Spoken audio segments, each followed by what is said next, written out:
Hey everybody, it's GauntletX, and welcome back to some more Magic Arena, and the Arena Cube is back, and this time it's got a bunch of new hotness in it. It's been a while since the full-on Arena Cube. If you're newer to Cube, Arena Cube is a collection of all the strongest cards on Arena, so the strongest cards out of everything printed. The Chromatic Cube and the Tinkerer's Cube can get a bit more gimmicky, but Arena Cube is all about the raw power, so they're going to put cards like Mana Drain from Outlaws of Thunder Junction into this cube. They're going to put in a bunch of insane stuff from Modern Horizons. There's a lot of great new additions that we haven't gotten to play around in with the cube yet, and now we're going to do some wild stuff. So without further ado, let's start drafting some of these super powerful cards. Our pack one pick one is clearly Mana Drain, one of the most busted cards ever printed, the most busted counterspell ever printed. Well, Force of Will, debatably, but Mana Drain's insane. For 2 mana, you counter your opponent's spell, and then you get a ton of mana equal to its mana value for your next turn. So you can then respond by playing something absolutely massive against your opponent. So pretty awesome to be able to start with a Mana Drain and immediately get to play with some of the new hotness that has not been available in Cube before. So for pick 2, we could immediately lock in on blue-white control with Teferi. Obviously, that's a deck that's going to use counterspells pretty well, but I think that basically any color alongside blue, except for green, can play a pretty strong control build. You can be blue-red, blue-white, or blue-black, and I think Sheoldred, the Apocalypse, is actually just an incredible card in general and just so good that it's actually better even in blue-black control than Teferi would be in blue-white control. I think Sheoldred is just very, very, very dumb, and a really good way to get a massive blocker and gain a ton of life in a more defensive deck. And if you're a more aggressive deck, then you get a massive creature and make your opponent lose a bunch of life. So I think Sheoldred is more flexible and pretty much just as powerful as Teferi anyway. So let's take the incredibly powerful Sheoldred for a great threat to resolve in our maybe blue-black control deck. Although, I mean, pick 3 Day of Judgment, we could have absolutely been Mana Drain into Teferi into Day of Judgment blue-white control, but we're still in a good spot for blue-black control. We've got Murderous Rider here, which is a removal spell and a creature, so it's a great 2-for-1. So that fits great into this deck. We can also take a big card draw spell with Intrude on the Mind, or a little counterspell like Confounding Riddle, stick into just blue control stuff. But I think I'm going to go for the Murderous Rider here. I think I'm going to lock in. Let's go blue-black control this first time around. I don't know if they put any Bolosses in the cube, but if they did, maybe we'll splash a little bit of red as well, and that'll be awesome. So Murderous Cut is very efficient removal in the late game after you've cast some cheap little counter spells and removal spells and stuff. Then you can Murderous Cut for just 1 mana by delving away some of your grave. So I like that quite a bit, but Ledger Shredder is also pretty great. It's a little worse in more controlling builds because you're not going to be casting 2 spells in 1 turn that often. But I think it's really good in like blue-red spells and stuff like that. You can really pop off with it. So I'm just going to stick full control, take Murderous Cuts. Reanimate would be a fun one to build around as well if they have some good cards to go with it, some good discard spells, and maybe even something that searches your library for anything puts in the grave. Emperor Bone's kind of similar to the Reanimate. It's going to give you 1 big attack of something. Cruelty of Gix is an excellent late-game value play. So that's certainly another option. Big 3-for-1 there, but I'm just going to go for the efficient removal of the Murderous Cut pretty early. Treasure Cruise is another busted delve card. Again, you're naturally going to fill your graveyard by casting plenty of instants and sorceries throughout the game. So this becomes sometimes even just 1 mana to draw 3, which is absurd. So I do like the Treasure Cruise a lot. Null Drifter has some great combos. We can evoke it and then we can reanimate it. So if the reanimate wheels or the Cruelty of Gix wheels, this is something we can pick up from our grave with those. Gix's command is a board wipe against very small creatures, creatures with power 2 or less, which against really, really, really low to the ground aggressive decks sometimes is a full-on board wipe, but often even mono red, mono white, stuff like that, they're going to be left with some 3 and 4 power creatures. So I mean, it's good, but it's not the best board wipe. I'd rather just have Treasure Cruise and Null Drifter here, I think. Maybe even Drown Catacomb, but I'm going to go for the Null Drifter here. Again, working towards some of that new hotness. Let's see if we can wheel reanimate or something and maybe go evoke Null Drifter, reanimate it, and just get way ahead early. The earlier you get a Null Drifter on board, the harder it is for your opponent to recover because you're annihilating all their lands over time. So Cackling Observer. I'm just gonna not really mess with alchemy cards too much because I have to read the whole thing every time. Drown and Ichor is a perfectly serviceable 2-mana removal spell, nice and cheap, gets something out of the way, and starts filling our grave for our Delve spell there. Each opponent reveals each non-land card in their hand. You choose one and exile it, and then when they kill this, they get the card back. Okay, so it's just another one of those bat kind of cards. You exile a card in their hand for a while. Not the greatest for control. I'll take the Drown and Ichor here. Pick 7. There's the new Jace here. That's interesting. Can't cast Jace till turn 4 or later. But you can draw a card, discard a card a lot. So that could work for Reanimator. Discard your big stuff. Cast a mana value 3 or less card from your hand for free on a future turn. With the plot mechanic, that's interesting. I almost think I would rather just have Brazen Borrower, though. I like the Petty Theft for interaction, and then just stacking on a fine little evasive threat can get a lot of damage in, maybe clear out a Planeswalker or something like that. Pretty big fan of Brazen Borrower. I'm going to take it over the Jace here. Splashing in Kolagon's command's another option out of that one. So Liliana's pretty good top end. Takes over the game if she isn't dealt with, but she is a 6-drop. Doesn't like immediately have massive impact, it's just impact over time that goes pretty crazy. I guess the sack too can work pretty well in your favor. Siphoner's pretty good if there's no instants or sorceries in her hand, and pretty mediocre if there are any. And then Xander's Lounge, just a nice blue-black duel. I think I'm going to start taking dual lands pretty highly, because now we have double blue, double black, double black, double blue. Even if we're just 2 colors, our mana base is restrictive here. I like Memory Deluge a lot in controlling decks, especially if we manage to draft some more counterspells out of just mana drain. Again, the classic combo is holding up the counterspell, and then when your opponent doesn't play anything you need to counter, you just get to spend all your mana on card draw, so your opponent can't really play around the counterspell super well by just like soaking up your mana. Hall of Storm Giants is fine. If you run out of cards, then you can attack your opponent with the Hall as a finisher, but it doesn't help fix us at all, and obviously it's a bad land to play later in the game. It comes into play tapped source of just 1 color.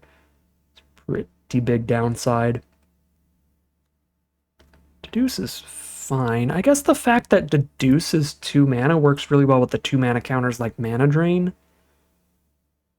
And I do have Memory Deluge, like soaking up a very high mana value card draw slot, where Intrude on the Mind would go. I don't know, Deduce looks so mediocre, but it fits a good slot on the curve if we pick up more 2 mana counter spells, and it is another card that I think has not been in the Arena Cube specifically. Although maybe it has. I guess the Intrude on the Mind is from the same set, so Intrude on the Mind hasn't been in the Arena Cube either. Okay, we didn't wheel Treasure Cruise. That feels kind of sad. I probably should have just taken Treasure Cruise, because I think that card is great. Don't remember what I took over it. Null Drifter, I think. Because I wanted to do cute stuff, but then none of the reanimation cards came back, so we're not really doing any cute stuff with Null Drifter. At least not yet. We'll see. So for pack 2, pick 1, we do have 1 fetchable land, the Xander's Lounge, for our Bloodstained Mire. So this is like a second blue-black dual land that we can also play as an untapped black source if we need to. And if we get any other lands with basic land types, that'll become really, really good. And if we take a fetch land or 2, that'll make Brainstorm better if that manages to wheel. I don't think Bloodsheep's Thirst is going to wheel here, but there's a world where we could take Mire and wheel the Brainstorm. Those cards go quite well together. Yeah, so either just take the Bloodsheep's Thirst or take Mire, wheel Brainstorm. I don't think Mire should wheel either. Fetches should get taken pretty highly. But yeah, I mean, we can definitely use more fixing. We got restrictive costs. Let's get Bloodstained Mire in here for another way to pull out our blue-black source. Pack 2, pick 2. There is a mediocre board wipe. Sometimes it's a full-on board wipe, but sometimes it hits half the board. Usually you can manufacture it to be in your favor, though. I think I like Extinction Event here. We have some solid targeted removal. We don't have anything that's remotely similar to a board wipe yet. An Extinction Event tries its best. So there's a piece of potential board wiping removal. Yeah, I mean, these other cards are all solid. Like, we could slap any of these into the deck, but they're a little more replaceable than Extinction Event with what we have already. Okay, Meat Hook Massacre is perfect. This is a much better board wipe than Extinction Event, because late enough in the game, this does just kill everything. That's a slam dunk. Again, multiple cards we could wheel and be happy about. If we wheel the Mole Drifter to go with the Null Drifter, not only is that adorable, but then, yeah, reanimation spells get very good. The other combo with Mole Drifter and Null Drifter is the flicker effects, but that's a blue-white thing, not a blue-black thing. Blue-black's way to use them is to reanimate them. Gonti's fine. Gonti's always fun. So that's an option. We could go for Sleight of Hand. Cheap cantrip to set up our draws, pull out what we need, try to find a counter or removal or a threat. Does a little bit of digging. I do like that it fills the grave nice and early as well for the Murderous Cut. Although, because we didn't wheel the Treasure Cruise, if we had just taken a Murderous Cut and a Treasure Cruise, I'd be incredibly high on these one-drop cantrips, like Sleight of Hand and Consider. Am I still high enough to take it here over just Lazov, pretty much? I think so. I mean, Lazov's fun, but the best it's going to do is with Null Drifter, we can get like one Annihilation swing out of Lazov, which is pretty cute. Without the Null Drifter, Lazov doesn't do too much. When Emerald Collector deals combat damage to a player, draw a card. Whenever you draw a third card in a turn, you get a Mox Emerald. Okay, so if we draw 3 cards in one turn, we get a colorless mana rock for free. Kind of like that, even though we're not playing green. Because if it's just our turn, we deduce and crack a clue, we can trigger it, or we consider... Well, I guess Sleight of Hand and Memory Deluge don't work with it, which is kind of awkward. Yeah, I guess I'll go for the Blue Sun's Twilight. 2-for-1 removal, we take our opponent's best threat and use it against them, especially at 7 mana. Then we take their best threat and make a copy of it. So Chart a Course here would immediately trigger that that Mox Emerald producer, which is unfortunate because we didn't take it. Inquisition is awesome in Cube. Everyone needs to run plenty of cards at 3 mana value or less, no matter what kind of deck you're playing, aggro or control. You gotta have a bunch of cheap interaction, or you gotta have a bunch of cheap creatures to overwhelm your opponent with, so there's always something to make our opponent discard one Inquisition is in our opener. The only flaw with Inquisition of Kozilek is it's not a good draw in the late game. Captivating Crossroads looks good because the mana is rough. And we did wheel Bloodsheep's Thirst. The only black card in the pack came all the way back around. Let's go. That is another card that's going to be great for us. And yeah, plenty of blacks coming around. We've got a Pylon and a Liliana here. I don't think I have a great creature count towards Liliana. You really want to be able to get value out of the -2 as well. We've got 4 creatures right now. Although Pylon is like, you really want to convoke it, because 4 mana for this isn't awesome. So I don't really love either, but I'll toy around with Liliana. So some good Aristocrats kind of sacrifice cards, but we're not running a super high creature count, so I'm just going to take Hard Evidence. Random red fixing here. If we find a Bolas, we can get there. I don't think Bolas is in the cube, though. It's a little too slow, like all the versions of them. Wow, Rakdos Sacrifice was like super open. That looks like the most open deck. But I mean, we'll reap the rewards with a million black-red duels for free. So I could splash in a little red if we really need to. Although it is still going to make our mana base worse just because of how many double black and double blue cards we have. Alright, pack 3, pick 1. Grave Titan's a fine finisher. I mean, I've got Blue Sun's Twilight as a finisher right now. Sheoldred as a finisher. I'm fine taking another kind of end game card like Grave Titan. Just if they don't deal with Grave Titan like immediately, they're just dead. Even if they deal with them immediately, you've got 4 power on the board, 2/2/2s. Yeah, there's really nothing else here, right? Splash and removal. Rona's fine. Wormcoil Engine's basically just Grave Titan, but less cool. Less specific to our deck. It's colorless. Ooh, Toxic Deluge? Join me. That's a beautiful board wipe. We just pay exactly as much life as we need to pay to clear the entire board. Feel nice and comfy and protected. I am taking Toxic Deluge for sure. Pack 3, pick 3. We're definitely not a Bitter Blossom deck. We're just going to shoot ourselves to death with that thing. Blink of an Eye or Spell Pierce look fine. Not a creature heavy enough deck for Gix to do a lot of card draw. Sea Double's cute, but a little narrow. I think I go for Blink of an Eye or Spell Pierce here. I go for the Spell Pierce.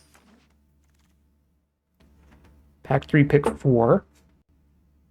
Caustic Bronco is a little card draw engine. But we also have the really cheap Fatal Push for efficient removal and subtlety for some tempo interaction. It's pretty annoying, right? You make your opponent basically skip their turn. They have to redraw whatever you're countering and cast it again next turn. And you can get a body out of it at the same time if you hard cast it for 4. Yeah, subtlety's some more of the new hotness. Let's roll with it. Try it out. Card's pretty spooky, pretty sketchy. Alright, here I'll take Tibalt. We'll take Tibalt as our random free red splash. Yeah, I don't need to put a single mountain in here and we can cast Tibalt as a finisher. Deep Cavern Bat might be better, but Tibalt is super strong and fun, and I have all these red sources easily, so let's throw a Tibalt in. Alright, Lutri's completely free also. I already have, just because we're playing Cube, just one of everything. So it's Lutri or blue-black land.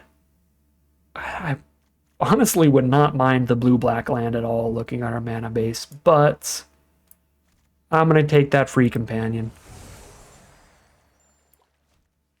Pick 7, Thoughtseize for more disruption, or Heartless Act for the removal. Flare of Denial is also a fun new card to try out, but this doesn't look like a great deck for it. This is probably good for like really aggressive tempo-y blue decks that are actually playing a bunch of creatures to the board, like Delver of Secrets and stuff. We're not really playing a bunch of blue creatures early.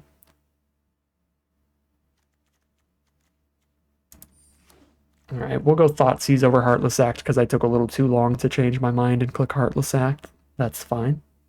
I mean, they're both really close. Scarab God's another fine finisher. Yep. This pack has nothing. Could take another blue-red land, but I don't really need any more red. I mean, Valky is always worst case scenario. Just play a 2-drop to trade off in the early game. Commit to Memory is pretty fine. Could still try out the Sea Double. I guess I could splash in Magma Opus as well as the Tibalt, but I'm pretty loaded on top end and finishers at this point. I don't really want more. Oh, wow. It's a late Scalding Tarn. Honestly, I didn't even notice in the pack the first time. I think I still take Fatal Push over Scalding Tarn, but that is fixing. That is another way to pull out our one blue-black duel. But I'm taking the Fatal Push.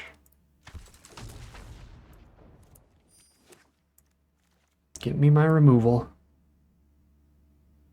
3, 4, 6, 7. We have 29 cards in here. We get to cut like 5 cards out of the deck. Probably Null Drifter without the combos for it. Maybe a little bit of this top end. I guess Null Drifter into Scarab God is cute. But Scarab God's like good with anything. And there goes Arena glitching out on us. I'm going to have to recut everything. Alright, so we got 47 cards here. Let's go ahead and drop 7 on out of here. I think I'm going to go a little lower on creatures, and Liliana gets worse without the flexibility of the -2, right? Because we're dropping Null Drifter 2. Sea Double feels a little bit narrow. Although Commit to Memory does not look good in here, right? We're never going to cast Memories. This is just pretty expensive. Drop these both. Draw 2, discard 1 is kind of just okay, and that's all that Chart of Course is going to be for our deck the vast majority of the time. Spell Pierce might be a tiny bit narrow.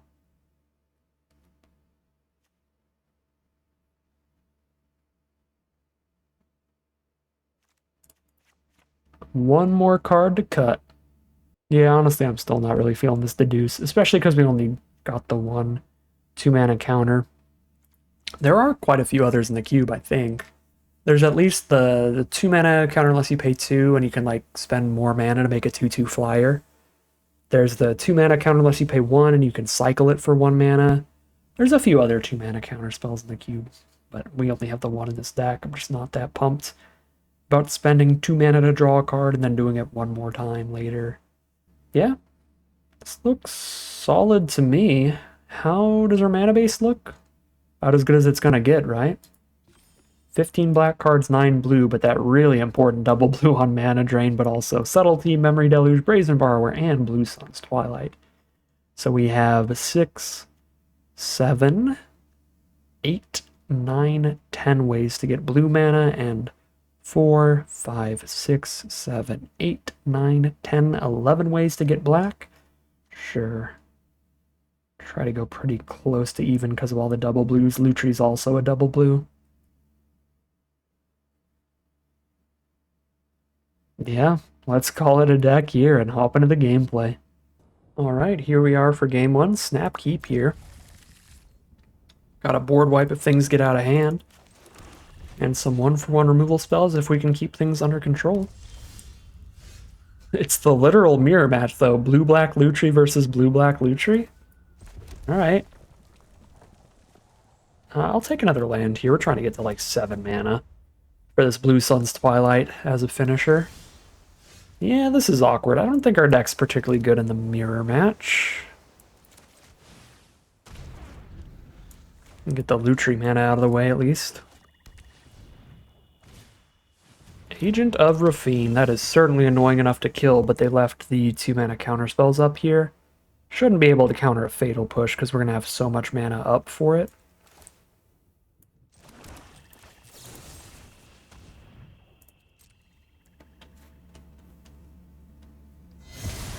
Oh yeah, and I could Lutri the Fatal Push, actually. Even if they did have something that could technically counter it. I just duplicate it and the copy will resolve. Alright, we got the Lutri stare down here. Do I just hold on to this so I can double a removal spell later, or do I just start hitting them for 3? I'd probably hold on to this, right? I'm still going to play like a Scarab God next turn, which just like has to get killed.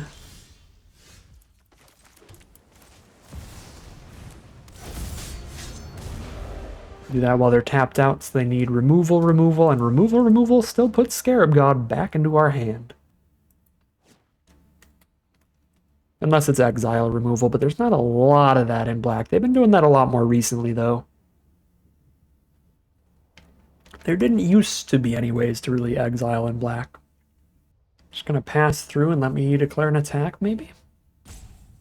Then kill it? Interesting. I should have put a stop on my upkeep. When you have a Scarab God out, you should do that, because in your upkeep, you can use the 4-mana ability, make a 4/4 like Agent of Rafine there, and then you'll have 1 zombie on board. You'll actually get to scry 1, gain 1. Alright, well, as long as we have a Scarab God on board, I don't think we're supposed to spend our mana on anything else. I can just get 4/4s. And since they didn't kill it at sorcery speed, I'm like guaranteed to have at least 1 4/4 against them. Feels like a great position for me. 6 mana here. I can definitely sleight of hand and still do my stuff. Yeah.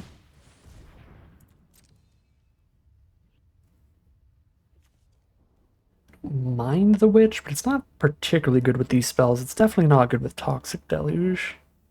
I think I'm just going to guarantee land 7 for the kicked Blue Sun's Twilight to go pretty crazy.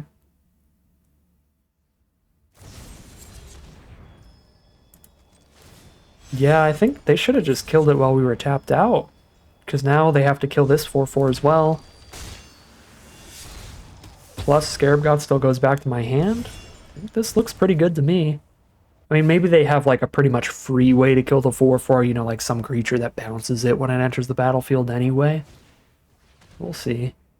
They're going to reanimate it against us? I see. They wanted us to tap out of counters. Well, we didn't have counters anyway. But I do have a Blue Sun's Twilight.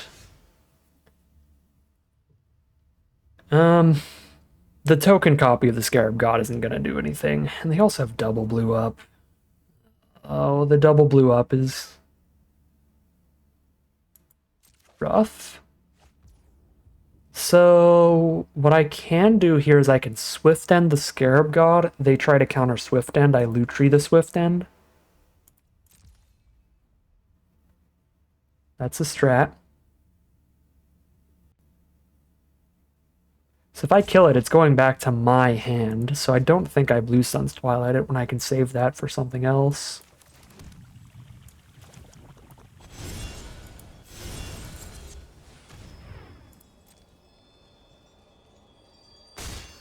I'm just gonna let it happen. All right.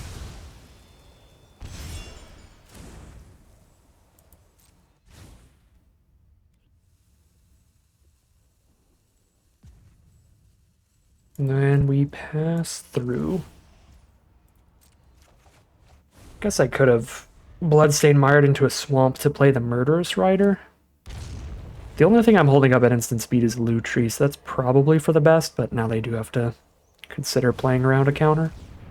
Just gonna cast their own Murderous Rider. That is all. Let's get a tap land out of here. Boop. Thoughtseize.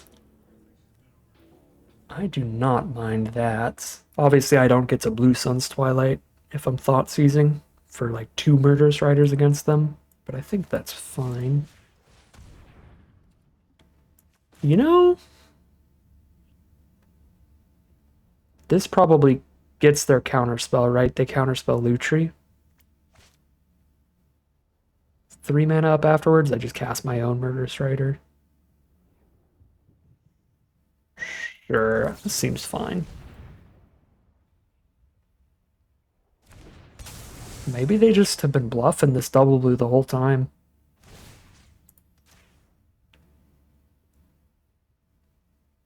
I mean, they have been casting double black spells.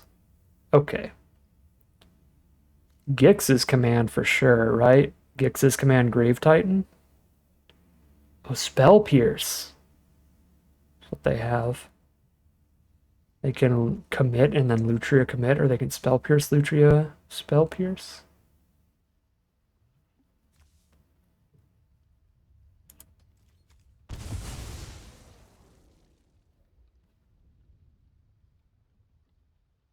I guess if they ever tap out for Grave Titan, I can Toxic Deluge the whole package. If I do get rid of Memory, they can cast it from Grave, shuffle everything back in, but also seems in my favor because they have to tap out to do that.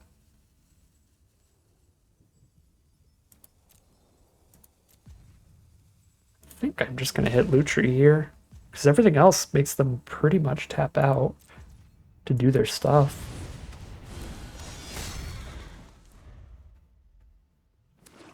And I guess I could just make 2 Grave Titans if I get enough mana. Nah, because they still have the Spell Pierce. Probably would have been fine.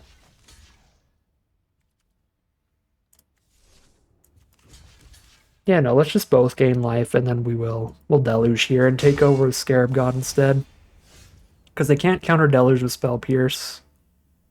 I guess they can commit the Scarab God, but I recast it a couple turns from here. We're way ahead in cards. I do get to Deluge for a lot less if they block anything with Grave Titan, so I don't have to pay as much life. Cool. Now I deluge for just 4. Or I can Murderous Cut Grave Titan at this point. But I'm going to deluge it up, because I declared the attack anyway, before the deluge.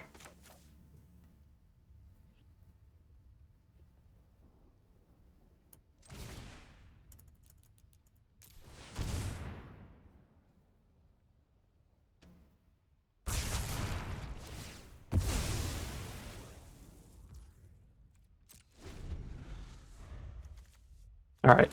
Probably could have played this a little better, but we still played it to where we're quite a bit ahead.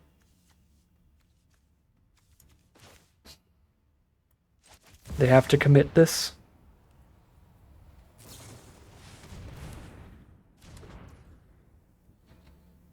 If they memory next turn, then we're even on cards. We both have 6 in hand, but I get to use all my untapped mana. So I'm still ahead in that interaction. Let's go. Oh, I wish I had held double blue up. Could you believe it? If I mana drained them after that, that would have been wild.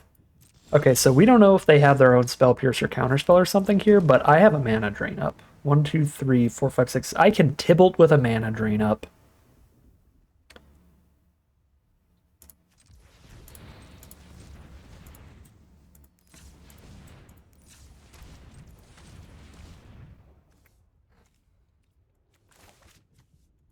That's probably the best line. I mean, there's tons of options that are all insane. Okay.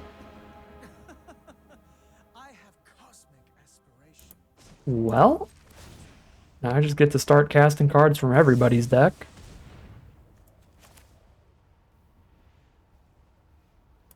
So I'm up 2 cards here no matter what. I kind of want to hold mana drain if they play their own Tibalt-sized threat. The issue is if they have their own Tibalt-sized threat with mana drain backup like we did. Now we'll see.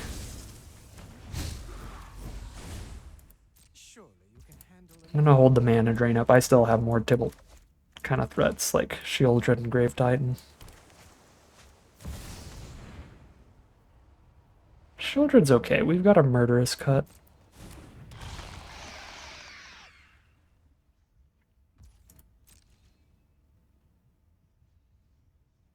We're both living in fear. Look at all this mana we've got up. Only 1 card engraved for now. Okay.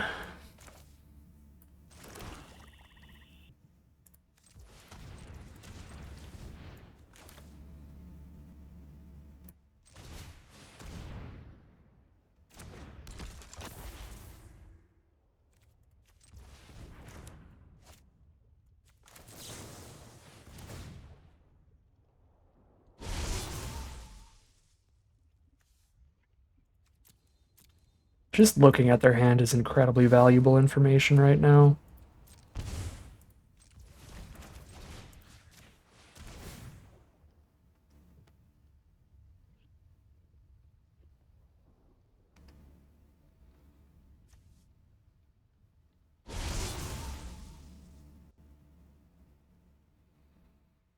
No counterspell? Oh, 1 Spell Pierce, I see. They got the Lutri back.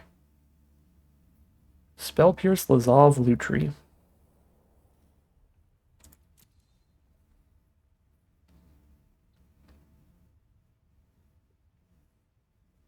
Just get rid of the Spell Pierce, and I know that Mana Drain's gonna pop off.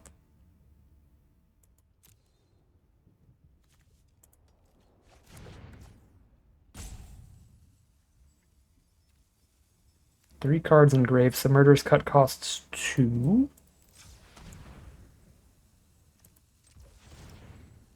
Holding up Fatal Push plus Drain.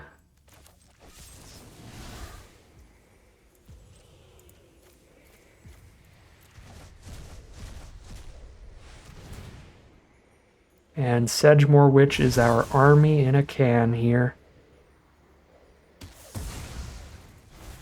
And we're golden.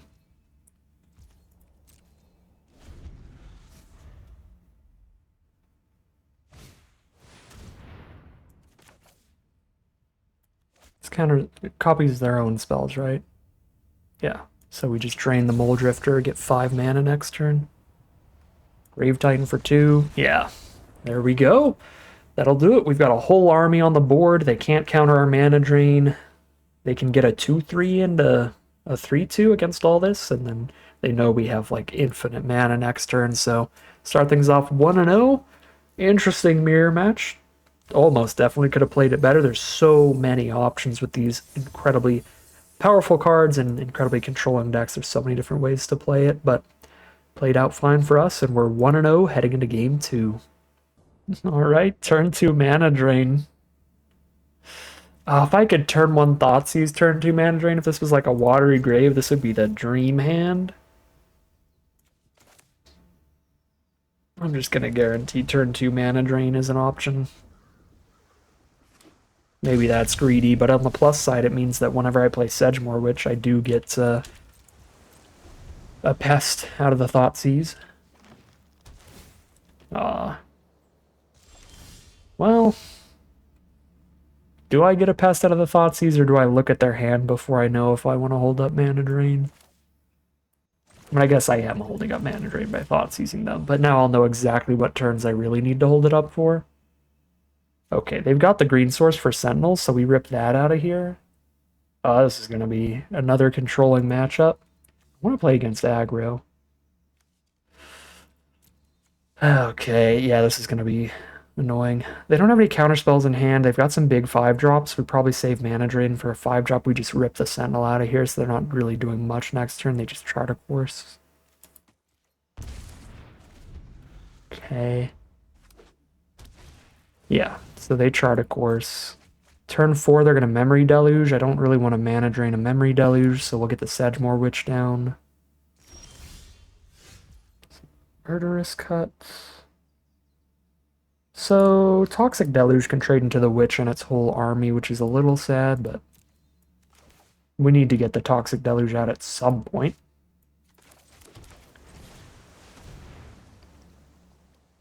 Next turn I can actually put Lutri in hand and still hold up mana drain. I don't think I want to, though, because if I don't mana drain, I would rather just Deluge. Although, I'm almost guaranteed to mana drain, whether they cast a fairy or Intrude on the Mind. Uh-oh. Key to the Archive. So that really throws off our plans here, where now they have like 7 mana next turn if they play a land. Okay, this could be really bad for us. Again, that means I'm just like 100% confident we have to cast Mana Drain next turn, so we might as well get Lutri in hand. And with all that mana over there. Cryptic Coat. Okay, well I don't have to cast it against that. We got some board wipes to draw into. Maybe we're not playing Mana Drain. Yeah, they're definitely playing around the counter here. Code is strong enough to kill us. If we don't counter it eventually. Got Lutri for the double counter as an option if I play an untapped land. Actually, I don't. I don't have enough blue mana. Wait, yeah, I do. I can go blue, red, and 1, and then mana drain for blue, blue. But I can do that without the untapped land, because it's 2 and 3, not 3 and 3. So we do this.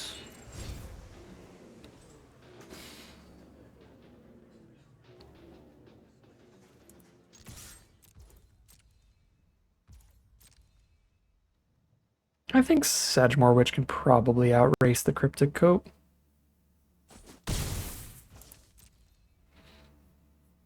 Three spells in hand, Memory Deluge specifically being able to draw more. They're also still shooting themselves with some fetch lands.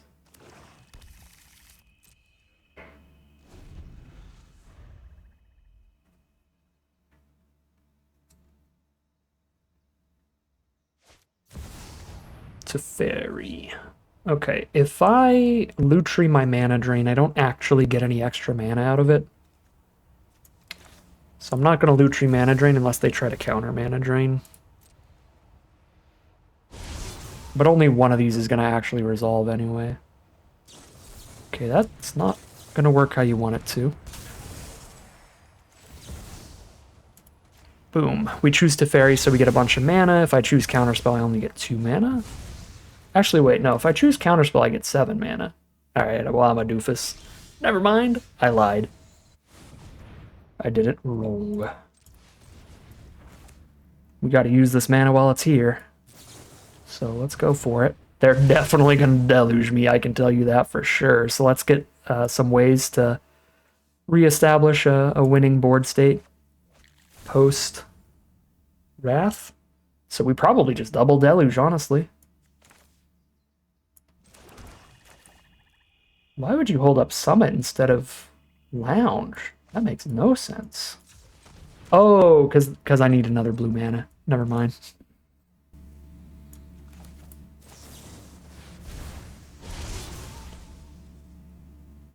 Alright, let's just get more ways to win post board wipe. Tybalt's a huge one. Get a Meat Hook Massacre as our backup plan. Got 2 removal spells already, but like... Now I have 3 winning threats, Shieldred Titan and Tybalt. I don't think I need Blue Sun's Twilight. Alright. I'm just sending in with everybody because, I mean, they're so locked into the Wrath anyway. That who cares if we lose somebody on this attack?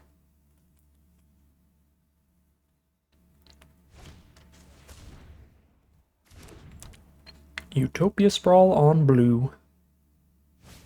Toxic Deluge. Go to 5. They've got 1, 2, 3, 4 mana. They do not have the mana to intrude on the mind here, so cast nothing. We can Tybalt. 1, 2, 3, 4, 5, 6, 7.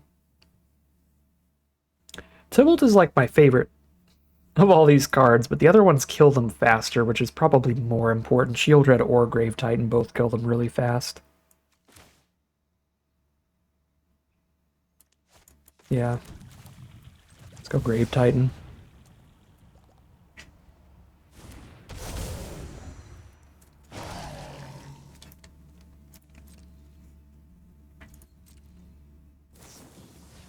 Fairy Mastermind. So if I draw extra cards, then they do as well. Yeah, if I draw a second card, then they draw a card.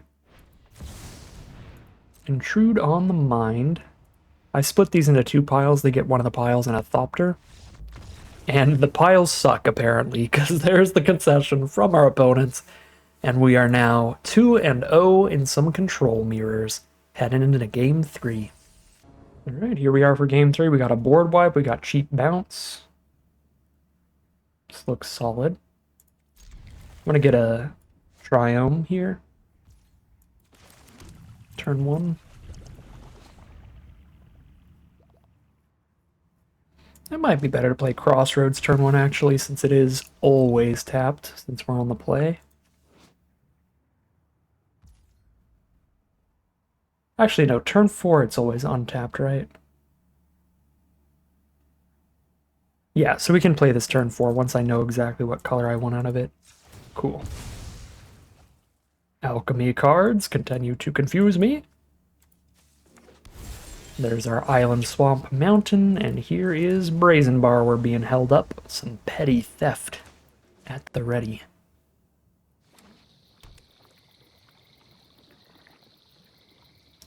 Three control mirrors in a row, let's go. That's definitely the kind of Magic I love to play.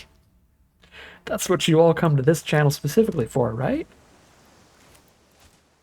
Is it better to hold up Petty Theft or just put Lutri in hand, get that out of the way? I'm just going to put Lutri in hand. If they resolve stuff that's too scary, we've got the potential board wipe coming up. Alright, Crossroads is like definitely going to be on black at this point. Drawn 3 just blue sources. And turn 4 is when it will be untapped, so we get to play it next turn.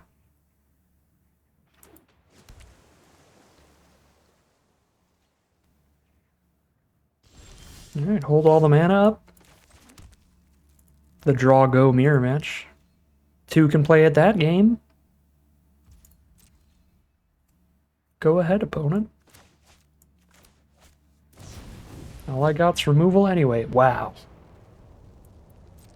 Matchmaker loves its mirror matches, doesn't it?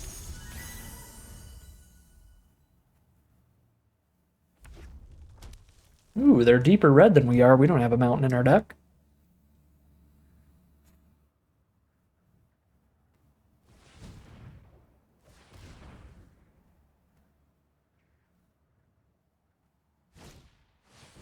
Prophet's Eidetic Memory. Puts a counter on Brazen Borrower, makes it a 4-2. And if they draw any cards after that, makes it even bigger.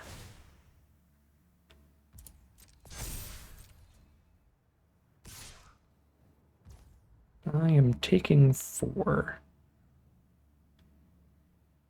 Probably. And then just drowning this. I guess I can try to trade Borrower for Borrower. Worst case scenario, they trade removal for it. My hand is loaded on board wipes and removal type stuff, though. Yeah, no, we just take 4, and then we get to drown an Ichor holding up Lutri on our turn, so they can't counter our drown an Ichor.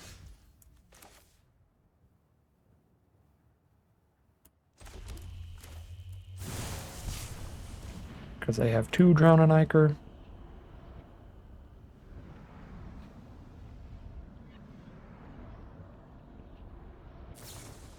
That's the second time we just get the Lutri Wombo. I guess they gotta get the Lutri out of here at some point, but I'm pretty cool with it. Getting some Lutri value.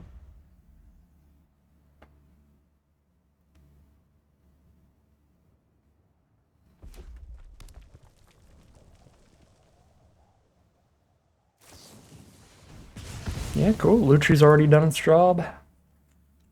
Get bolted right into the grave. Oh, let's go. You tap out? I tap out. Big boy!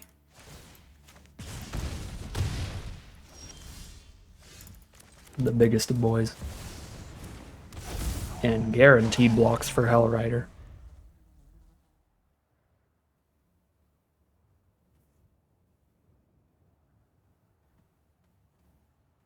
Opponent must be a little bit less control-y than us if they're running Hellrider. Probably have more than like 8 creatures like we have. Ooh, conscripts? That is the actual worst card in the whole cube for me to see there. Conscripts a Grave Titan? Disgusting.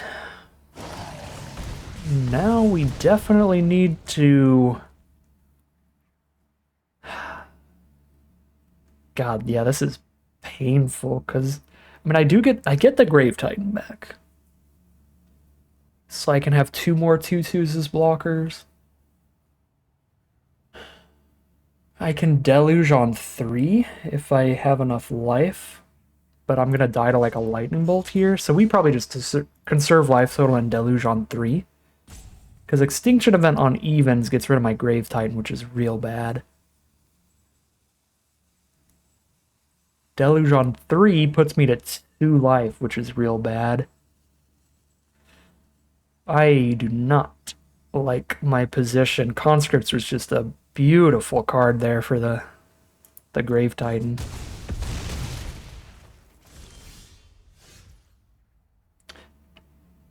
And then sometimes you top deck like a absolute champion. I think we pre-combat this, right? Because they probably block. So I actually get more damage by doing this pre-combat. Yeah, this is just significantly better than deluging, because now we're just shooting them for a bunch or gaining a bunch of life? Oh, we're gaining a bunch of life. Yeah, that's insane. That's so perfect. I forgot which side is which on Massacre. It's gain life for killing creatures, which is so good. We make them lose life for anything we have that dies. Glorybringer. Alright, that's a good one. Doesn't quite kill a Grave Titan, but threatens a lot of damage to me. There's a Thoughtseize at 5 life. Thoughtseize is bold. 6, 7, 8, 9, 10. Certainly can't kill them here. Well, 6, 7, 8, 9, 10, and then I have 1, 2, 3, 4, 5 creatures down. If I could deluge my whole board, I could kill them, but I don't have the life to deluge Grave Titan away. Because I can have 1, 2, 3, 4, 5, 6 creature from the borrower. Yeah, that's not going to be a thing. I can Thoughtseize and Murderous Rider go to 1 life, kill the Glorybringer, and rip a card from their hand. I guess I'll be at 2, because I gain 1 from shooting the Glorybringer. I would almost just rather Extinction Event on odds here. Because I can kill Glorybringer without losing any creatures. And I stay at 5 life with 2 blockers up.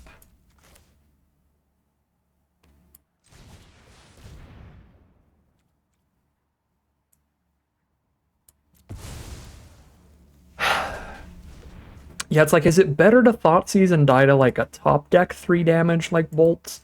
Or is it better to not Thoughtseize and potentially lose to something in hand here? I've got the Petty Theft up, so I don't lose to a Hasty Flyer or anything. I think it's safer to just have Petty Theft up and be at 5. It's a little harder to just burn my face here. 2 to me, draw 2, discard 2, and look for the burn 3. Okay. The worst part of this is if they do manage to find the burn, we're not going to know if Prismari Command was in their hand or if it was their top deck this turn. So we're not going to know if it mattered that we didn't Thoughtseize or not. Alright. Luckily, they didn't draw into the burn off of Prismari Command, so doesn't matter that we don't know if we could have Thoughtseized away the Prismari Command or not. Ooh, scary game. The closest game so far, I think. And we are now 3-0 though. 3 for 3 on the control mirrors. 2 of which have been like the same colors, right? 2 Grixis matchups. Alright, well, I'll take it. We are at least a 50-50 run no matter what. Nice average win rate here, but let's see if we can't start off with an absolute banger. Try to get a few more wins in here for a nice positive record in the Return to Arena Cube. Alright, well, that's a turn 2 mana drain. No, it's a turn 3 mana drain. Catacomb and Crossroads are both tapped here. Because this is not an island, obviously. Turn 3 mana drain is still a mana drain, so we'll set up for that. We can go Crossroads on blue, then we go Swamp, Hard Evidence holding up Fatal Push, and then we go Catacomb, and we're holding up Mana Drain. And then at that time, we'll have a Clue token to crack if we don't cast the Mana Drain, which is nice.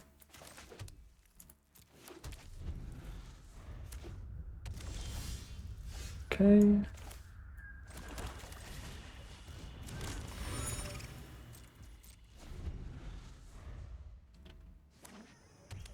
Playing against Jund this time around.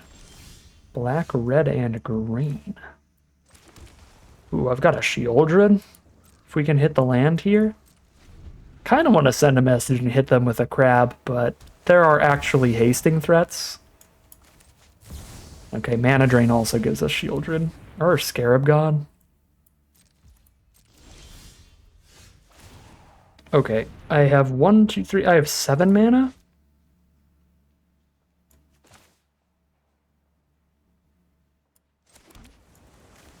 Scarab God holding up 2. It's enough to crack the Clue. Or I can Shieldred, crack the Clue, and hold up Fatal Push still.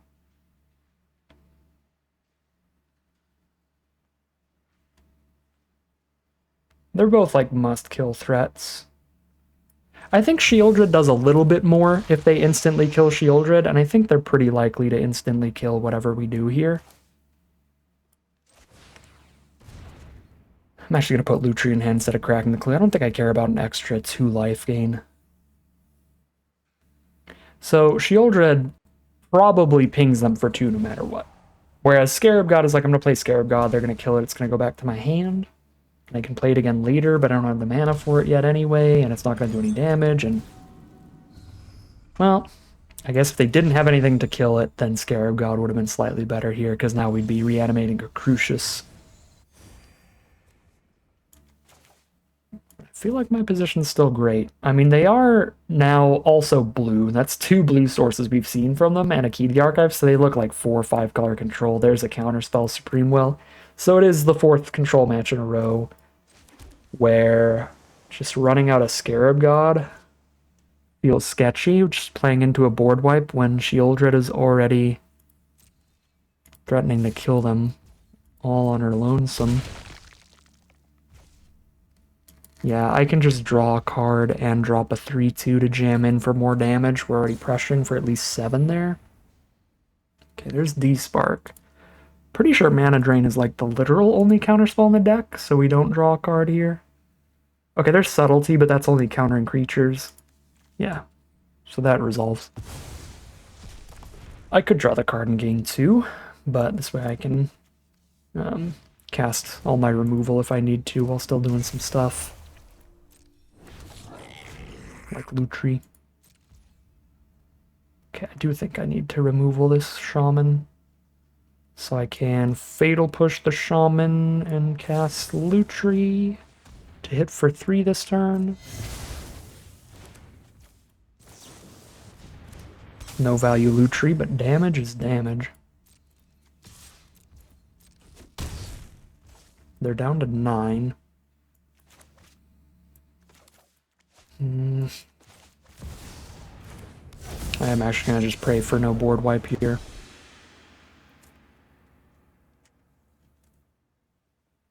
My aggro player heart cannot resist. Opponent at 9. Just finding on board lethal. I guess not quite. Like, we make a... Oh, we don't get to make a Shieldred. She was exiled. Never mind. I was going to say, we make a Shieldred off Scarab God to find the lethal, eventually. Ooh! Warzone duplicate of the Scarab God is a nightmare for me. Okay. Now they have their own Scarab God. Is this an odd mana value? It's an even. Dang. It's an odd and an even as well. Fable's mana value is still technically 3 on the backside.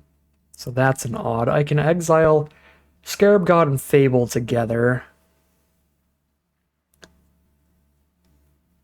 So I can just Murderous Cut the duplicator here. 4 cards engraved for that.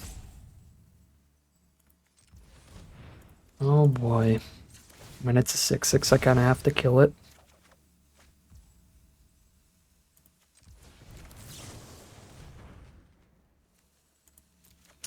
I'm mana off from that, but that is huge.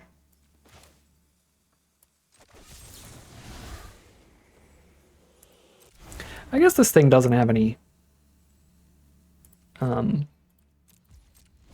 abilities, so I can just wait on it. All this really does is it gives them an opportunity to counterspell the Murderous Cut, in which case they're not slamming down the army on me quite yet. Need to delve 3.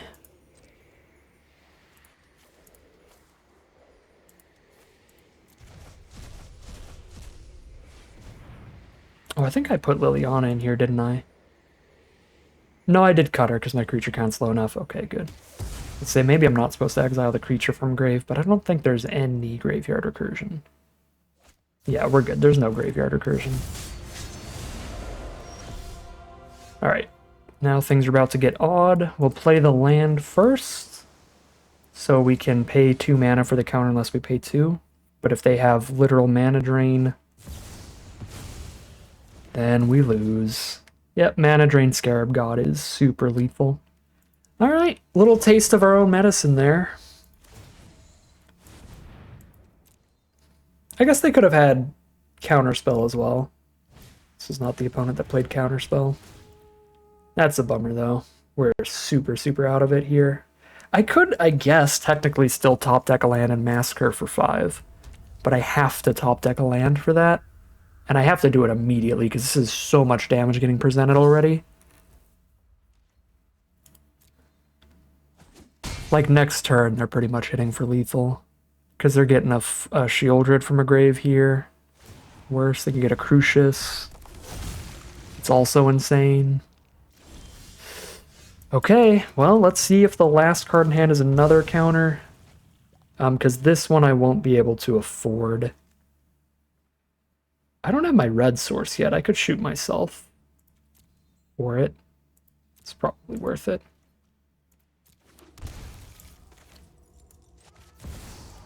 Okay. Last card has to be the 1 in a blue kind of counter spells. Or the game's still going on. Game's still going on? Okay. 1 card in hand versus these two. These are massive impact cards. Wait, what?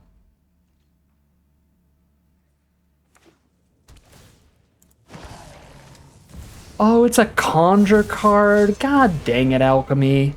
Ah. It was conjured. It's not our Scarab God from Grave. Or a token copy. It is a literal conjured duplicate because alchemy is nonsense. Okay, well then we do just lose even through a Meat Hook Massacre because their Scarab God's out first. They can spend 4 and exile something while we're still tapped out from doing any of that. They get a Golos, they get a Warzone Duplicator. Well, that's about as annoying as possible. Lose to our own card because it's specifically conjured. It's not a token copy or anything like that. I guess actually rereading the Duplicator, this is bounce something with lesser power, so they couldn't actually bounce our Scarab God or our Grave Titan. So how would this work? We would just Grave Titan, they'd Scarab God back a Golos and just start activating Golos every turn. I mean, we still lose like 90% of the time, but we weren't like dead on the spot like I thought. I did not realize the little alchemy interaction there. But yeah, I mean, they're just going to start ripping the best spells out here because they have blue, white, black, green, and red off of those lands. So yeah, they just start spinning Golos. And Field of the Dead's active. Oh my god, yeah, they have Golos Field active? Okay, so we still just lose matter no matter what, but in a different way than I thought. They can't actually bounce anything with Duplicator because it comes back as a 4/4, but they Golos demolish my soul. Yeah, brutal one. Brutal. If Duplicator was an actual magic card and not some alchemy nonsense, they would not have a Scarab God on board after the Meat Hook and we take firm control of the game, but they get to keep our conjured duplicate of Scarab God. So we're 3-1 heading into Game 5. Alright, here we are for Game 5. We get that turn 1 Thoughtseize, see exactly what our opponent's up to, maybe be in our first non-control mirror. Although this hand's actually probably our worst hand we've drawn against aggro, because it does not have a board wipe, and it only has 1 removal spell. But we'll see what our opponent's up to. Looks like control-ish. That's just like mid-range good stuff. So this Flooded Strand is going to find a green source. They're going to play a Deeproot Wayfinder. I can drown the Wayfinder in Ichor, but then they can Sarah Paragon it back later. Really do not want them playing this Fractured Identity, but I can just make sure not to play anything good until we can deal with it. Like, because if I discard either of these two, then Sarah Paragon's going to pop off later. It feels best to just get rid of the Sarah Paragon. And then just keep Fractured Identity in mind and make sure not to play into it until we have something to do. Like, worst case scenario, maybe find some way to blow up whatever they're going to target before it resolves.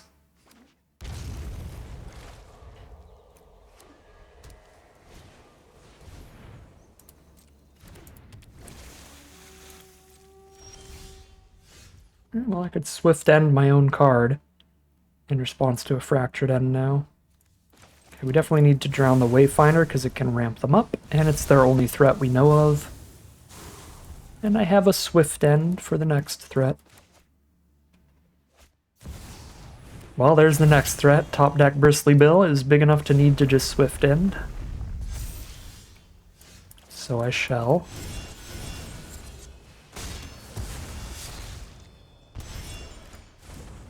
We're flooding a little bit here. I'm a bit worried, but sleight of hand can dig for a non-land. Oh, there's a Field of the Dead deck with 4 different named lands naturally. Okay, Blue Sun's Twilight's a sweet one. We could actually play into a Fractured Identity if we have a Blue Sun's Twilight to reverse it back in our favor later. Oh, wow. Well, Sleight of Hand did not find a non-land, which is pretty rough. But I can thin the deck out and get a Triome here. I'll be doing that over playing a Murderous Rider, but I'm just playing Murderous Rider into Ossification. I doubt they're going to blow Fractured Identity on a 2-3. I guess it would be cracking Bloodstained Mire instead of putting Lutri in hand. It might be nice to just get that out of the way for now. Yeah, I can still just choose to play a tap land later.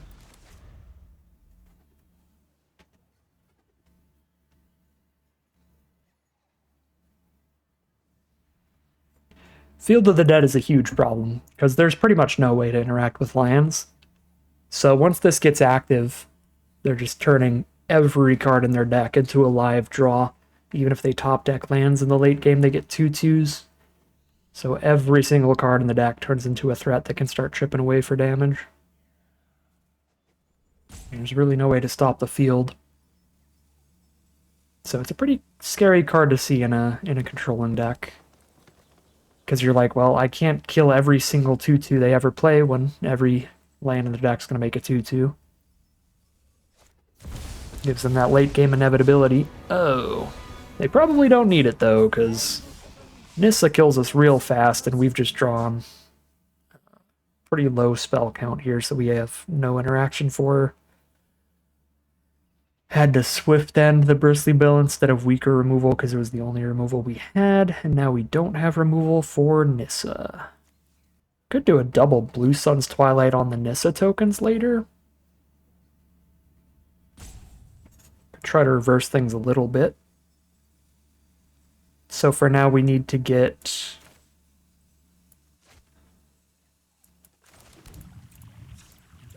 the tap land and just drop like a Sedgemoor Witch. Because I'm going to need 4 blue or 3 blue and a red to cast Twilight and Lutri in the same turn.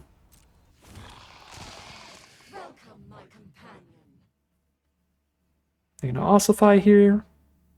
I mean, they don't have a land. They would have played the land before the Nissa Plus, so they have to ossify. They can't Fractured Identity because of the ward. Oh, wait, no, they can. It's a ward of 3 life, not mana. But they want to save Fractured Identity for better cards. Fair enough. Take 4.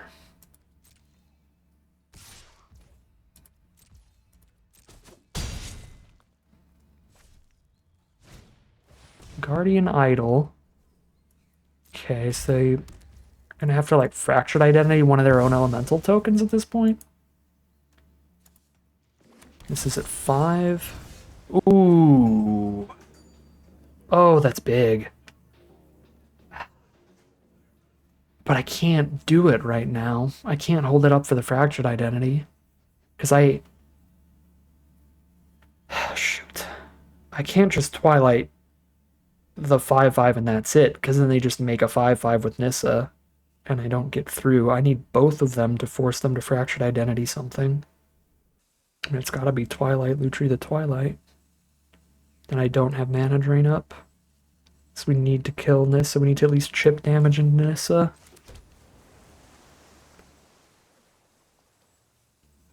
That would give us 3 creatures on board. Any of the other lines, we've got 1 creature on board.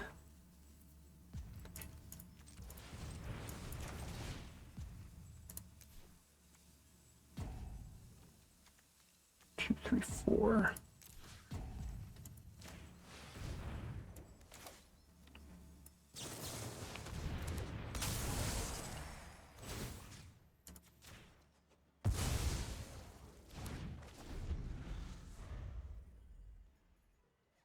So just like Fractured Identity of 5/5.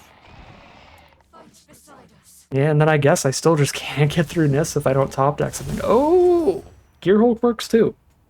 Now they get to keep Fractured Identity. I guess now I do get to mana drain the Fractured Identity, but I just can't get to Nissa. Still hitting lands too.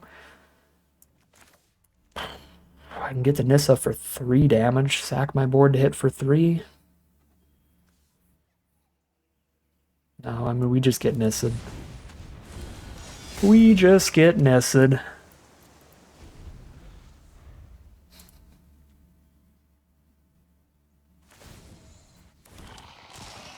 Welcome, my companion.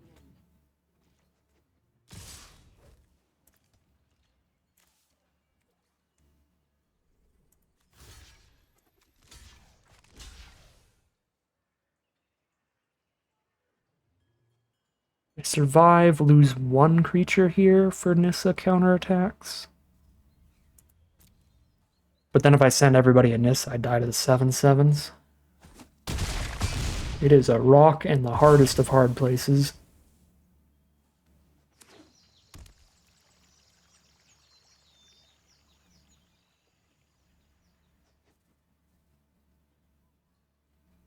Need to hit like Bloodchief's Thirst or something to just shoot this and kill it.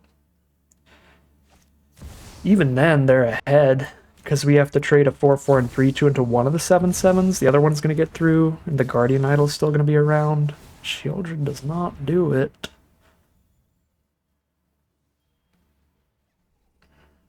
I go to 8 by attacking with Murderous Rider.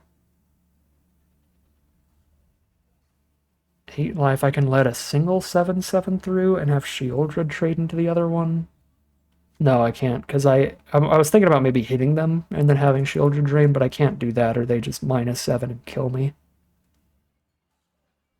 Because even though it's only, what, +3/+3, that's still more than enough with Trample. I have to just chump attack with everything towards Nissa. Then they just don't block. I don't actually gain any Shieldred life, I just gain the Murderous Rider life. So I'm at 8, I have to trade Shieldred into a 7/7. And they actually do get a free block here. They can just block and kill somebody too. Yeah, this is just a nightmare. Nis is just way too good to stick around. You have to have the interaction. The turn they play her, and she's stuck around for like 5 turns now, so just shows what Planeswalkers do when they are not dealt with. Just completely takes over the game.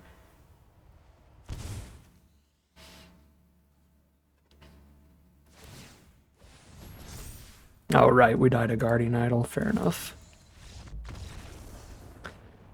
Alright. They played Nissa. We had no removal left. And that's the game. 3-2 heading into game 6. Okay, here we are for game 6. Will we ever play against aggro? I would enjoy it. I think we Surveil with the guaranteed tap land. The only thing that could go wrong with this play is if I top deck Mana Drain, because then I would have wanted to go like Catacomb Island for the first couple turns.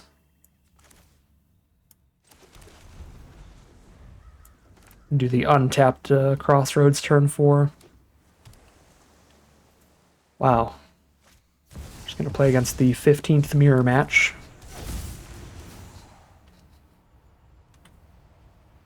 It's a good grief. They ditched the Memory Deluge here. No, get rid of Toxic Deluge. Okay, they must have some threats then. Did they get rid of Fatal Push? Well, top deck Fatal Push is good. We just kill the Emerald Collector before they draw any cards off of it, for sure.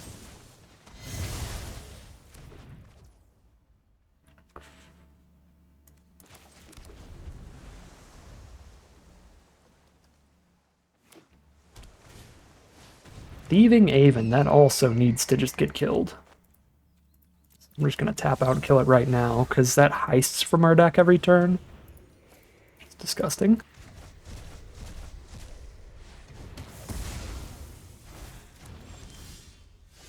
Sedgemoor Witch is the draw, but I am definitely casting Memory Deluge right now.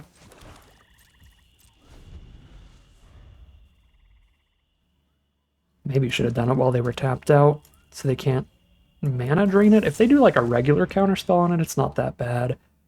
Ooh, speaking of mana drain, I kind of want to mana drain into Tybalt because it would be hilarious. So let's see if we're lucky. Let's see how lucky we get to be. I've got double blue. I've not got double black. I actually have triple blue. But Deluge is double blue, Drain's double blue. I'm going to get another blue source. Could need a million. Lutri to hand, holding up mana drain.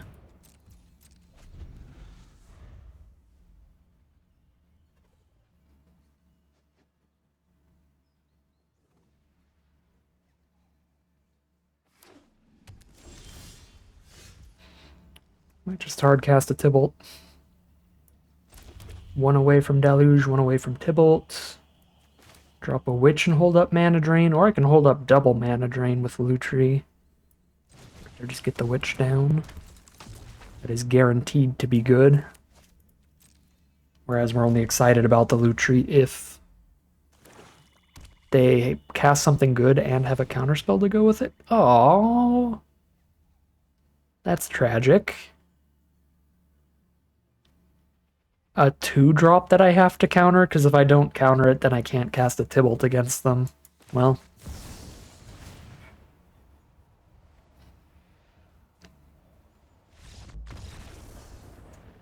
Alright, they're over it. They see mana drain, they're like, nope. Nope. I don't want to play against vintage staples right now.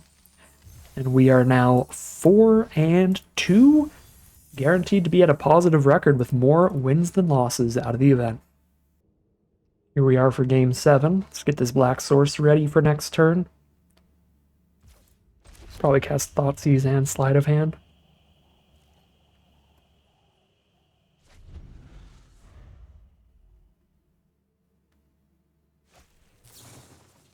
Playing against a green deck. That's a start to maybe finally playing against aggro. Playing against like 0 aggro decks. No, it's a blue source. Playing against 0 aggro decks today makes me really want to just like force aggro in the next draft if it's going to be like this open, but just knowing how things go for me, it's just going to be like fully cut. And then I'll play against all aggro tomorrow. Okay, this is much more aggressive than I thought it was going to be. Prairie Survivalist is completely bonkers.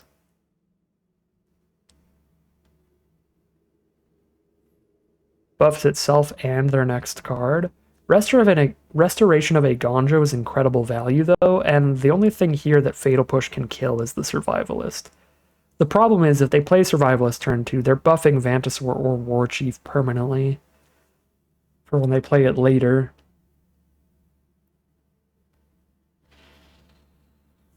This is a terrifying hand to see, honestly.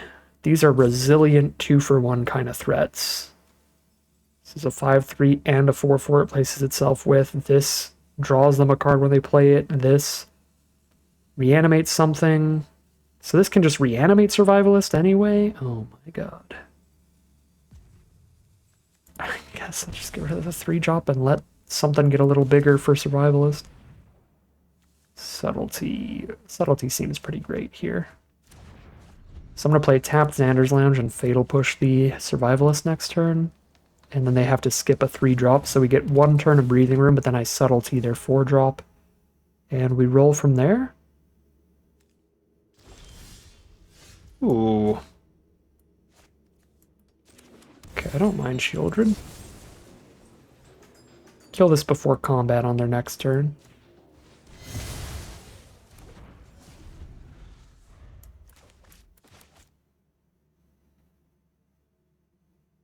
Their 4-drop is just a... What's a 5-5 base stats? Oh, they top decked a Mana Dork, so now they can just War Chief next turn. I'm certainly on Subtlety then, right? I could Shieldred. Savage Stomp costs 1 mana.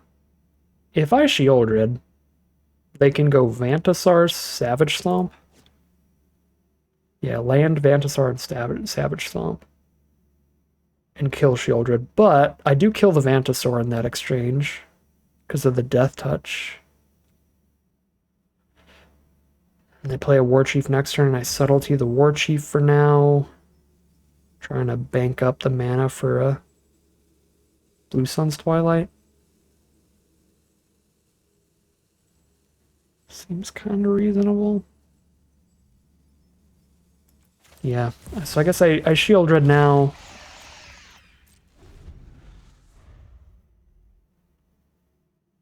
They go Vantasar Savage Stomp if they can. Or I could just, because this is going to be so much mana before I want to play it, I want to play it at 7.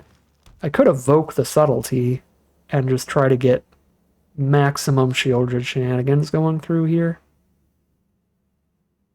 They have to top deck another land, but they could have already done so. Could be one of these 2 cards. So like play Vantasar and Savage Stomp at the same time. Oh. Or they could have just top decked non-creature removal and then I can go screw myself. Well, that's rough. That is pretty perfect. This can also just exile my Shieldred, so Scarab God's really bad in this matchup. Okay.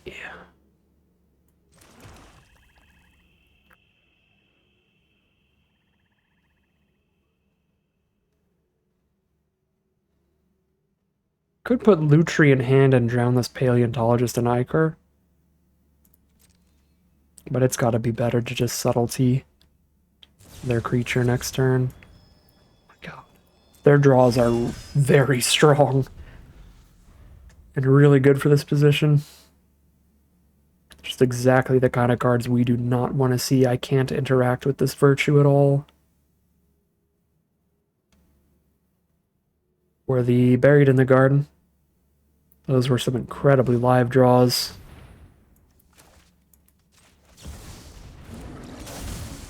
Maybe I should just not play any hand disruption, because then I get to know what my opponent's top decks are.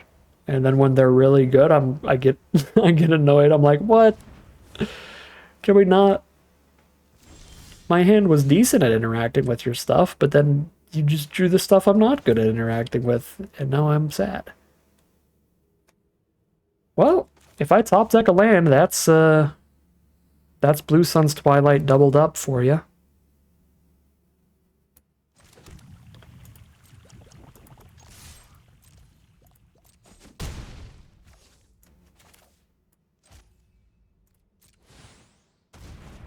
Could drown the Paleontologist, but they're not even going to use it for mana next turn anyway. They already have 5. Just play the War Chief. Or the Virtue. And I'll just hold Lutri mana up.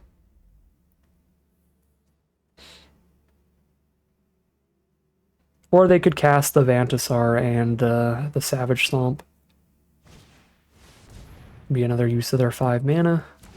That's the Paleontologist does not need. You know what I could do? I could drown the War Chief so that I can Lutri Twilight 2 tokens on a future turn. Might be a thing.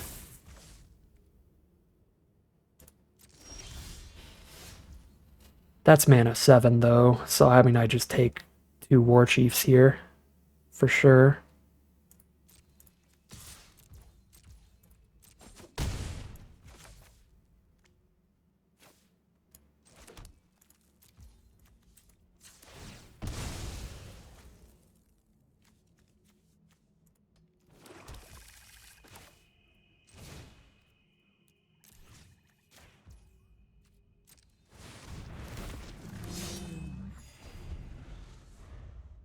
And that is just massive roadblocks on the ground for Subtlety to just keep chipping in.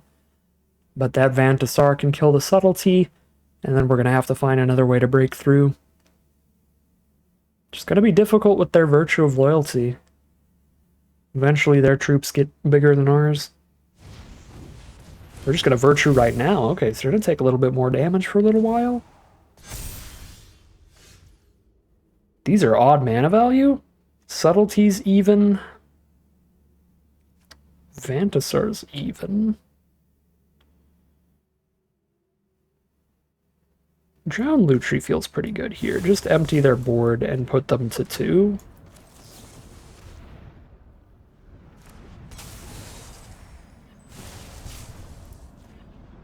And then we can Extinction Event on even next turn. Yeah, they're pretty dang dead. Well, that went really, really well for us. I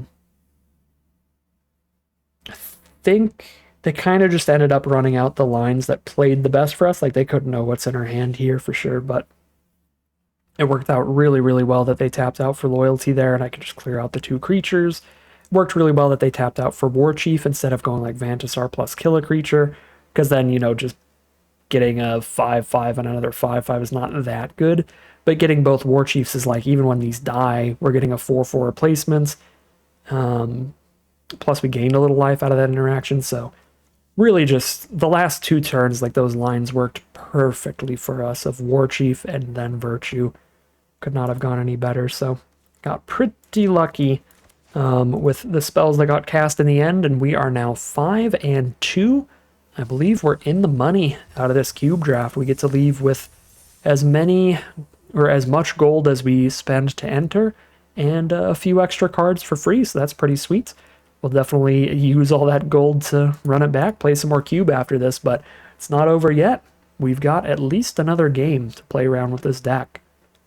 All right, well, if I live in Magical Christmas Land, I top deck a red source and we mana drain into Tybalt. If I don't, we could just lose because we're a little low on spells here, and one of them is just not castable for a very long time.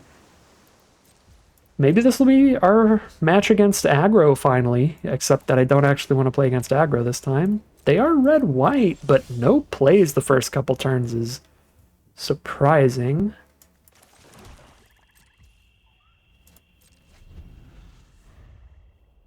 From the most aggressive colors, Young Pyromancer, you got that one, because I'm getting greedy. Meathook Massacre? Alright, well, it's not a red source towards Tybalt, but it does make not killing the Young Pyro or not countering the Young Pyro super fine. Because now I can Subtlety whatever they play and then Meathook on 1, clear out the Pyromancer and anything it made. Yeah, this is just going really well for us right now, because I can Meathook on 1 holding up Mana Drain next turn, which is just the grossest. I feel like we've already got a really firm lock on the game for now.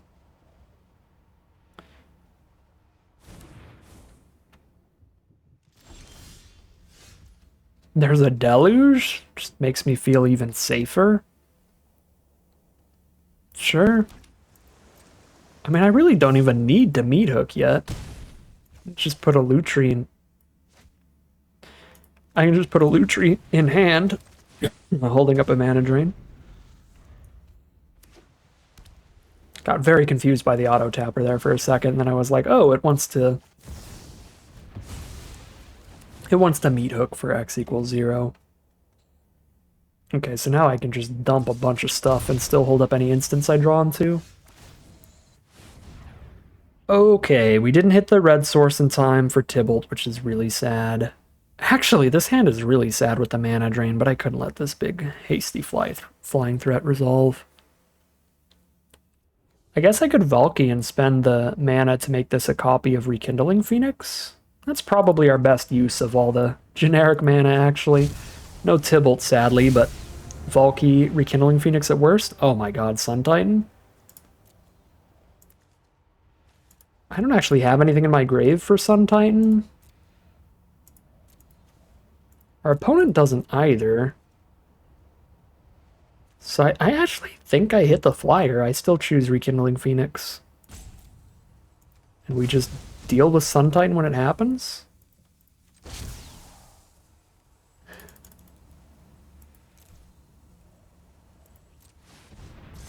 Alright, now I've got another flyer. They've got an Ember Cleave, but I'm at 18. I'm not really worried. Especially because I got instant speed removal too. Yeah, I mean, we're absolutely chilling right now. We got tons of interaction.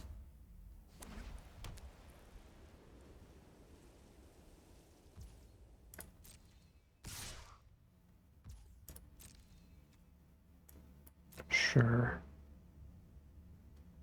Go for it, little Pyro Man.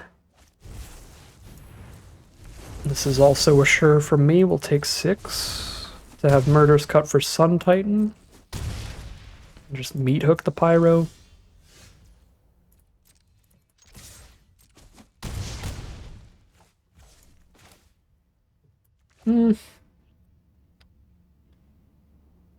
Guess they do get to Sun Titan back the Pyromancer. I mean, it doesn't really matter. I just kill them next turn with flyers anyway.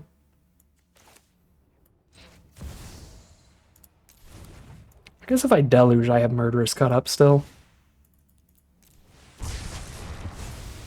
It's probably better.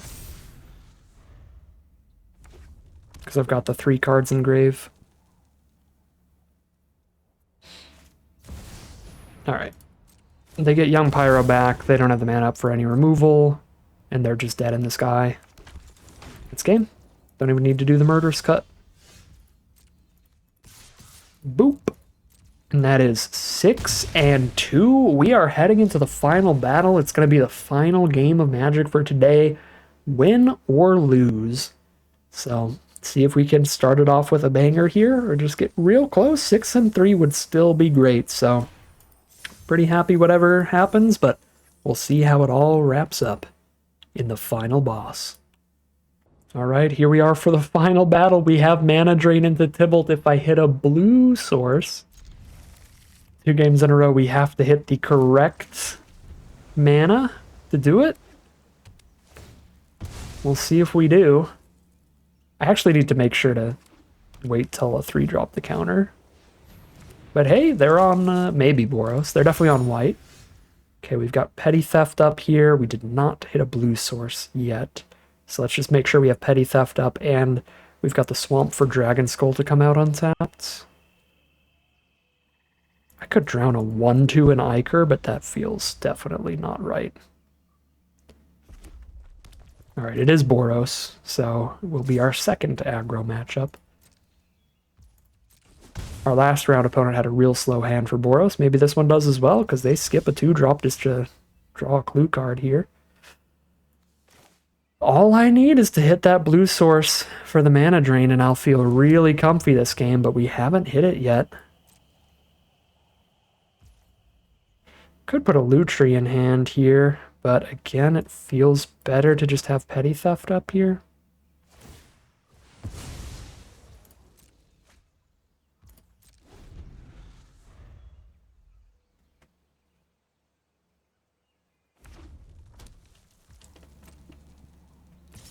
Down to 18. Sanguine Evangelist. Oh, it makes a creature when it enters or dies. It's actually like the best against our Petty Theft. So now we just have to Extinction Event to exile it to counter the ability. I probably Petty Theft the token because that's an even. Yeah, let's just make sure we're not taking any damage until I find my blue source. That's still not the blue source, so we're definitely okay with Extinction Eventing on odd here. Prevent that high damage nonsense. And they just put a Lutri in hand. That's still not a blue source. Can Surveil to look for us, though. That's still not it. We got at least 10 in here. I think it was an 11-10 split, so I think there's 10 blue sources. Good Valky to see what's up in their hand, but then I don't have the Mana Drain into Tybalt combo I'm trying to do. Oh, that was the opportunity to put Lutri in hand, because I also don't have double blue for Brazen Borrower. That was definitely wrong. And we've got time. 2 cards in grave, so Murderous Cut costs 3. I can't actually put Lutri in hand and still hold up Murderous Cut. Could run out of Scarab God, force some removal out of our opponent, since the only interaction I'm holding up is 1 Murderous Cut anyway. I don't mind.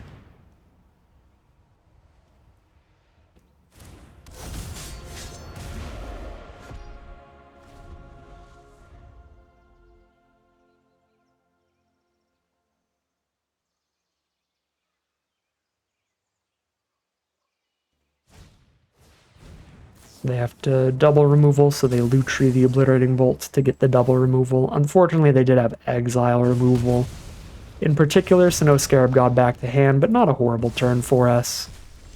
Soaked up their turn, all they get is a 3-2 in the end, and here's our double blue for mana drain, which is important.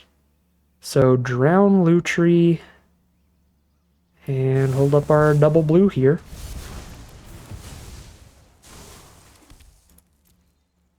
And we are set up for the Wombo combo.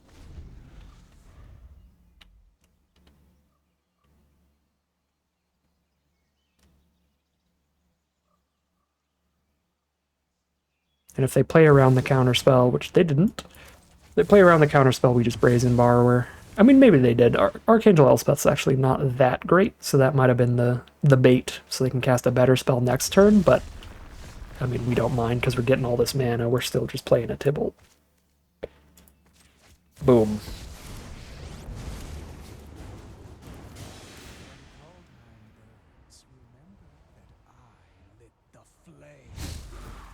Get our 3-for-1 minimum set up. Could tap out for Welcoming Vampire. But I'm not actually drawing that many cards off of Welcoming Vampire, so I would rather hold up Brazen Borrower, because we can still Murderous Cut at instant speed. Like Murderous Cut the Den. Oh no, they are going to have the kill on the Tibalt here. They are going to have to use another 2-for-1 though, so Tibalt turn into like a 4-for-1. We still have these spells against them, even if Tibalt dies.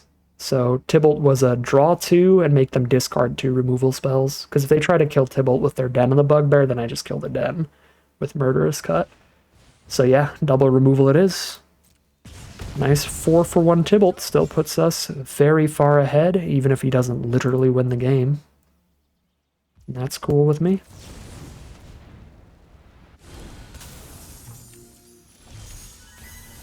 Alright, some more removal. Don't mind it at all.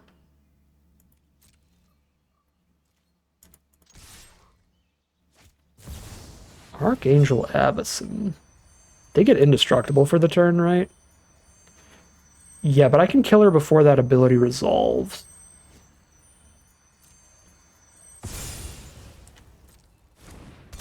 So that ability on the stack, now I destroy her.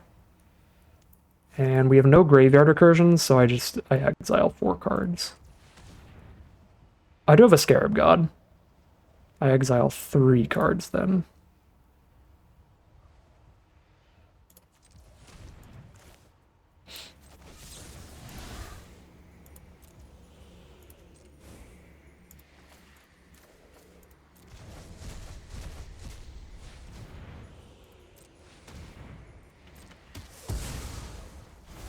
Cool.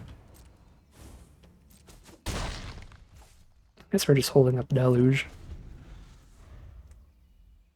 Because I can Fatal Push the land, or I can just Deluge.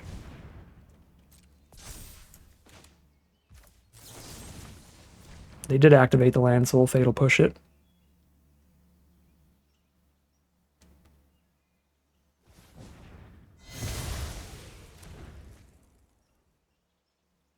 That's actually some really, really solid flexibility from Fatal Push that I could just blow up any creature lands ever.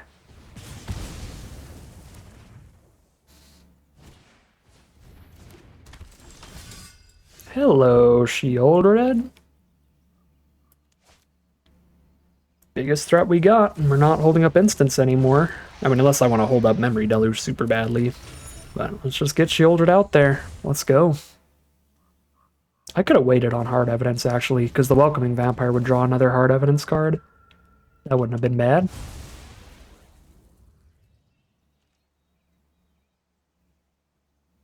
Would have been super cute. Okay. Play Welcoming Vampire, still have Deluge up. Might as well just Deluge first then and see if we hit a better thing to do for just 3. Although double Deluge off Lutri is like way far ahead if we just go for that over time. And I'm still, like, I'm at 18 here. I'm pretty safe to play it slow and get max Lutri value.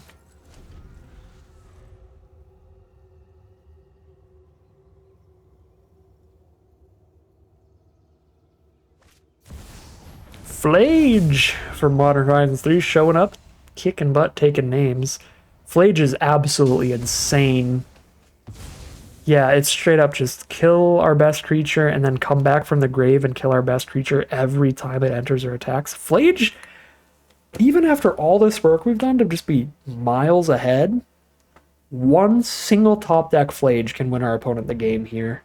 That is just how busted that card is. Yeah, I immediately feel like the game has just flipped and our opponent is favored now because Flage is just so powerful. Yeah, that's Modern Horizons for you. All right. Well, that's a nightmare. That's 9 damage a turn by itself. Like, that ends the game so fast. What is this doing in lists? Their next creature comes with a +1/+1 counter? Sure. Oh, you know what I realized? I actually don't know if Memory Deluge works with Lutri because you didn't spend any mana on the copy. Google it real quick. If Memory Deluge is copied, no mana was spent to cast it, so X will be 0. Alright, well, never mind. Deluge doesn't actually work with Lutri, so we just Deluge first to try to find someone to deal with Flage. Alright, well, we deal with Flage, but then they can still recur it, because they have 5 cards in grave. Oh my god, yeah.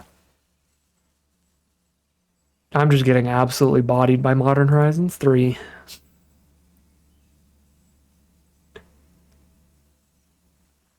Yep, Inquisition doesn't do anything here. We take more mana.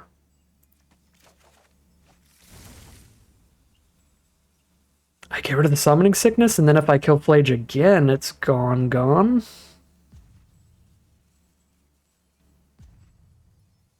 And I can't wait a turn. Because I'm dead on board, I think. 9, 10, 11, 12, 13. I go to 1 life on board. If I do wait a turn, though, Lutri lets me Bloodchief Thirst another card, which is cool, but... God. I think I had to hit better than that. Maybe Thirst the Apparition would be fine here. We have a 4/4 up. Oh my god. The top deck is Glorybringer, so if I didn't Thirst Flage exactly, then we would be dead. Because they can just Glorybringer the 1 blocker we would have got from killing Apparition.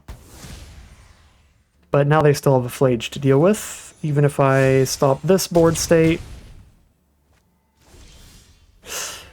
Wow, yeah, we really lost the top deck war. Empty-handed into top deck Flage, into Glorybringer, and we're mega dead. Because I have to Deluge here with only 2 mana up. So I actually have to crack the Clue instead. There's no way 2 mana is enough to stop all this. But if I draw the perfect card, copying it with Lutri could maybe do something. Actually, I think we do 2 black sources because the red is irrelevant here. So we actually just have like 5 black up and 3 blue.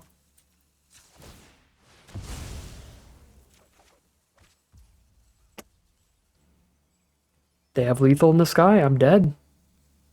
It's a lot of blockers on the ground, but they've got lethal in the sky. I can Deluge and see what we would have hit, but it doesn't matter because then we're tapped out.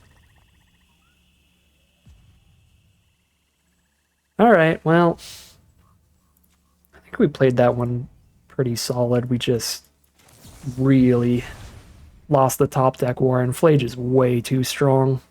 Card is broken in half. Alright, well, that's what we would have hit, which is cool stuff. But honestly, even that isn't enough, right? If I had infinite mana, I guess if I had infinite mana and we had hit this before they hit Glorybringer, we could have, like, Deluged and then held up Subtlety for when they tried to escape Flage. That maybe would have worked, but then Glorybringer kills the Subtlety, and yeah, no. Dang, so close, but so far away. Modern Horizons 3 has destroyed the historic format as well as my face. 6 and 3 it is, grabbing 5,000 gold and 3 cards out of the event. Still a pretty great spot to be. still a very positive win rate, and we started with a super fun, super busted deck where we did some completely broken things as well. I mean, as busted as Flage is, Mana Drain is still the more busted card, and we certainly mana drained some people out of the game. So, had a great time with this deck. I think it played out pretty well, pretty happy with how I drafted and played. Certainly could have been some tighter lines here and there. Maybe we could have turned this into a 7-2 instead of a 6-3. But hey, still super far in the money. Getting a bunch of gold towards another Arena Cube draft. But that is going to end today's video. As always, I'd like to thank my patrons and YouTube members for their support, as well as you for watching the video. If you enjoyed this video and are interested in seeing some more, you can always like, comment, and subscribe to tell the YouTube algorithm to send you some more in your recommended feed. If you'd like to catch me live, you can check out the Twitch channel in the link in the description below. And if you'd like to support the channel directly, you can check out the Patreon link in the description below. But other than that, as always, thank you very much for watching, and I'll see you again soon for some more Magic Arena.